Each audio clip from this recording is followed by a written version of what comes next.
सोमवार की प्रदोष पड़ती है तो शंकर भगवान कैलाश पर निवास करते हैं। मंगलवार की प्रदोष पड़ती है तो शिव काशी में निवास करते हैं।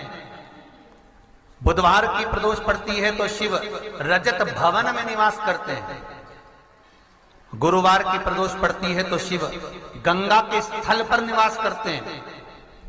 शुक्रवार की अगर प्रदोष पड़ती है तो शिव नीलकंठ पर विराजमान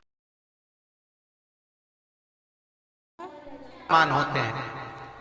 शनिवार की अगर प्रदोष पड़ती है तो शिव शमी के वृक्ष के नीचे रहते हैं। और रविवार की जब प्रदोष पड़ती है तो शिव बेलपत्र के पेड़ के नीचे निवास करते हैं।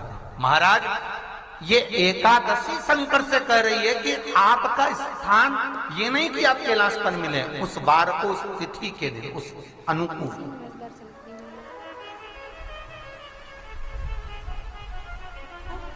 हमारे यहां कहते हैं सोमवार की जो प्रदोष पड़ती है वो इच्छा पूर्ति करती है। मंगलवार की प्रदोष रोग से मुक्ति देती है।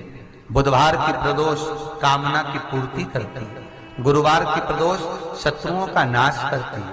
शुक्रवार की प्रदोष सुख और शांति देती है।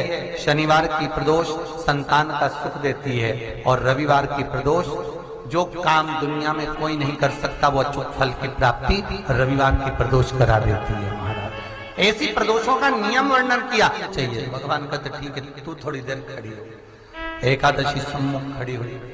पार्वती जी ने जिस अंगुष्ठ का जल पीने के लिए लिया था हाथ में, बस पीने ही वाली थी, शंकर भगवान ने वही एकादशी के हाथ में उसको देकर कहा, ले, ये मेरे द्वारा निर्मित एक व्रत है जिसे त्रयोदशी के दिन तूने मांगा है, मैं तुझे देता हूँ।